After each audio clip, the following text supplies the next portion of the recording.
بسم اللہ الرحمن الرحیم۔ السلام علیکم۔ Welcome to my channel Urdu story centre.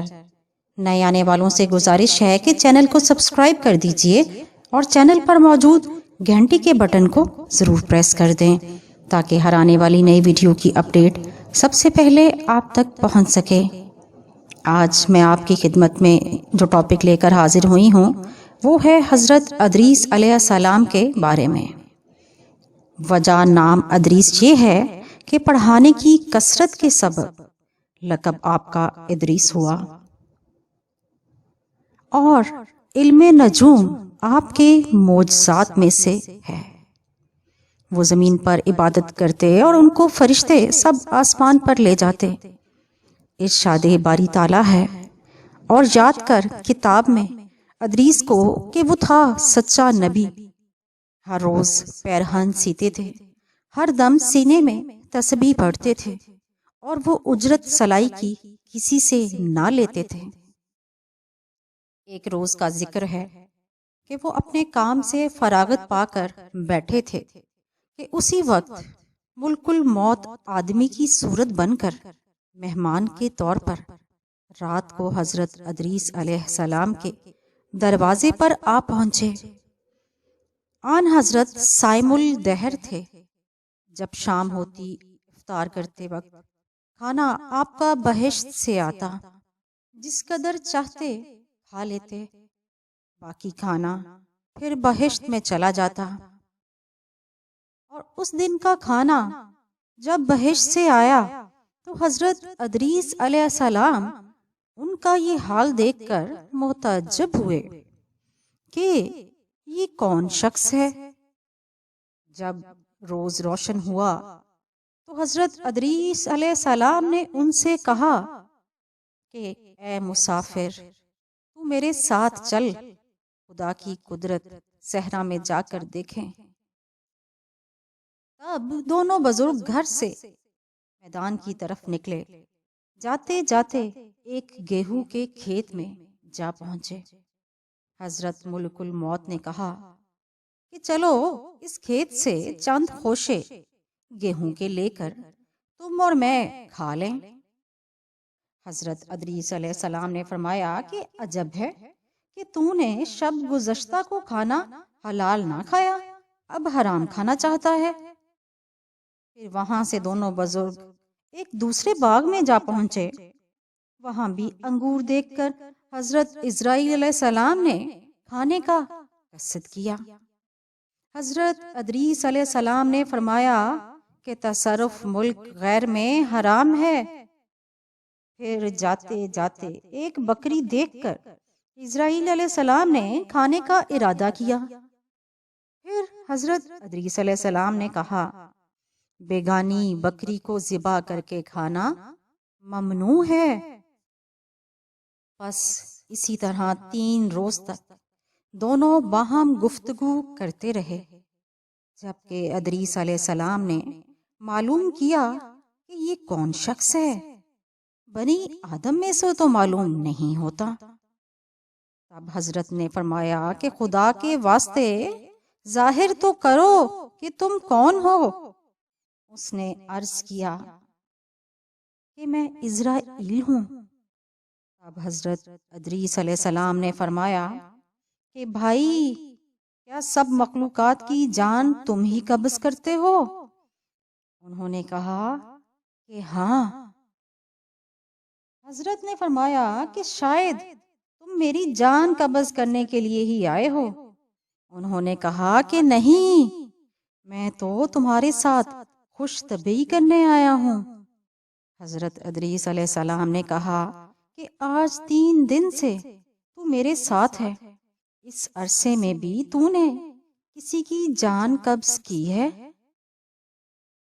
وہ بولے کہ جان قبض کرنا ہمارے ہاتھ میں ایسا ہے جیسے کہ تمہارے دونوں ہاتھوں کے نیچے روٹی رکھی ہوئی ہے، یعنی جس کی اجل آ جاتی ہے اللہ کے حکم سے ہاتھ بڑھا کر اس کی جان قبض کر لیتا ہوں۔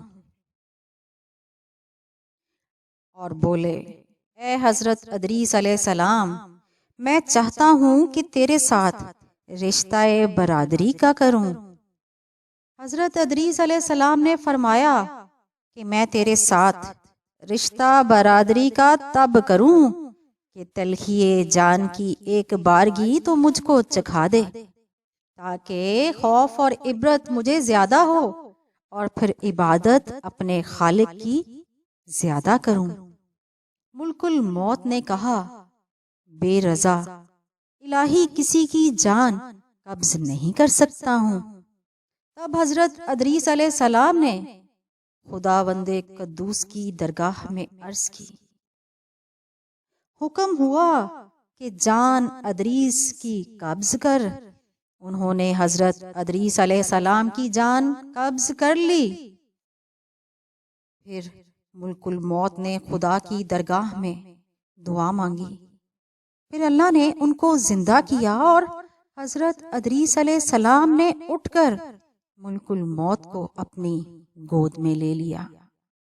دونوں نے آپس میں رشتہ برادری کا لگایا۔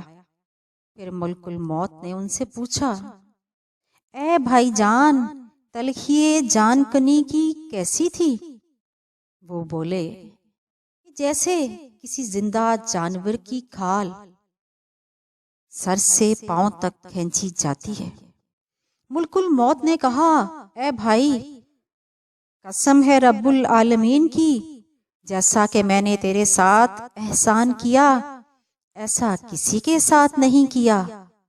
حضرت ادریس علیہ السلام نے فرمایا، اے بھائی، مجھے دوزخ دیکھنے کا شوق ہے، تو مجھ کو اس کے دروازے تک لے چل، تاکہ اس کو دیکھنے سے خوف الہی زیادہ ہو اور میں پھر عبادت اور بندگی زیادہ کروں۔ تب ملک الموت نے خدا تعالی کے حکم سے ان کو 7 طبق دوزخ کے دکھائے۔ پھر حضرت ادریس علیہ السلام بولے، اے بھائی، مجھے بہشت دیکھنے کی آرزو ہے کہ اسے دیکھ میں خوشی حاصل کروں اور عبادت زیادہ کروں۔ پھر وہ ان کو بہشت کے دروازے پر لے گئے اور انہوں نے بہشت کے مناظر اپنی آنکھوں سے دیکھے۔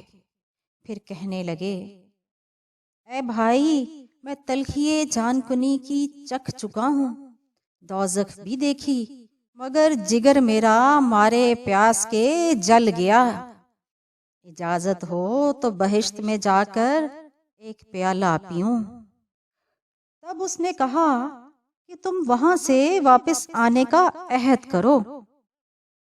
باوجہ شدید پیاس کے حضرت ادریس علیہ السلام نے واپس آنے کا عہد کیا کہ میں واپس آ جاؤں گا، اور بحکم الہی اپنی نالین درخت طوبہ کے نیچے چھوڑ کر بہشت میں داخل ہو گئے۔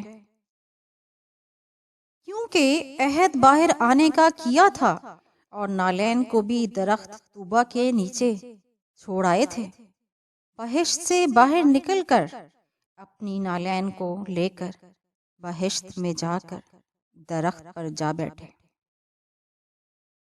کچھ ہی دیر کے بعد ملک الموت نے ان کو آواز دی کہ اے بھائی، تاخیر مت کرو۔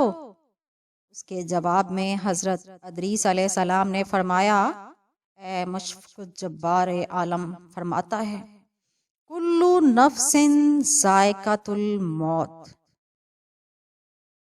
یعنی ہر جی کو موت کا مزہ چکھنا ہے۔ اب تو میں مزہ جان کنی کا چکھ چکا ہوں، اور حق تعالی فرماتا ہے، اور نہیں کوئی تم سے جو نہ پہنچے گا اس میں، سو میں دوزخ میں بھی پہنچ چکا ہوں، اور یہی جلیل جبار فرماتا ہے، نہ پہنچنے کی ان کو وہاں کچھ تکلیف اور نہ ان کو کوئی وہاں سے نکالے گا۔ یعنی جو بہشت میں گیا پھر وہ باہر واپس نہ آئے گا۔ اے بھائی، میں اب ہرگز باہر نہیں آؤں گا۔ درگاہ باری تعالیٰ سے آواز آئی، اے عزرائیل، تو حضرت ادریس علیہ السلام کو چھوڑ کر چلا جا، میں نے ان کی تقدیر میں یہی لکھا تھا۔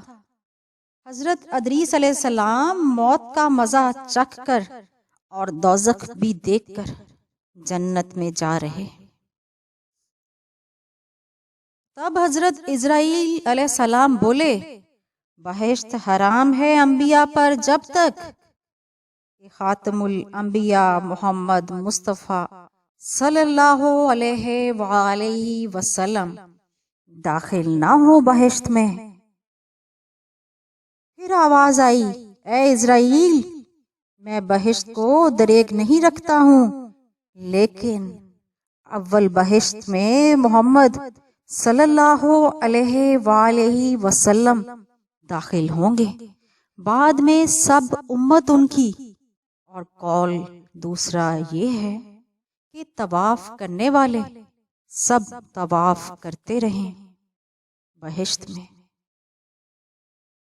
اور حق تعالیٰ نے فرمایا، اور اٹھا لیا ہم نے اس کو اونچے مکان پر۔ پس بہشت میں حضرت ادریس علیہ السلام تو جا رہے، پر ان کے فرزند سب فراق سے شب و روز گریہ زاری کرتے رہے۔ ایک روز ابلیس لعین ان کے پاس آیا اور کہا، تم رویا کرو، میں تمہارے باپ کی سی ایک صورت بنا دیتا ہوں، تم اس کو شب و روز دیکھا کرو اور پوجو، اس سے تمہارا سب دکھ درد اور غم جاتا رہے گا اور تم خوش رہو گے۔ ابلیس لعین نے ایک صورت بنائی کہ ان کی شکل میں اور اس میں کوئی فرق نہیں تھا، صرف اتنا ہی فرق تھا کہ یہ صورت بات نہ کرتی تھی اور لوگ اس صورت کو پوجا کرتے تھے، یہاں تک کہ بت پرستی تمام عالم میں پھیل گئی۔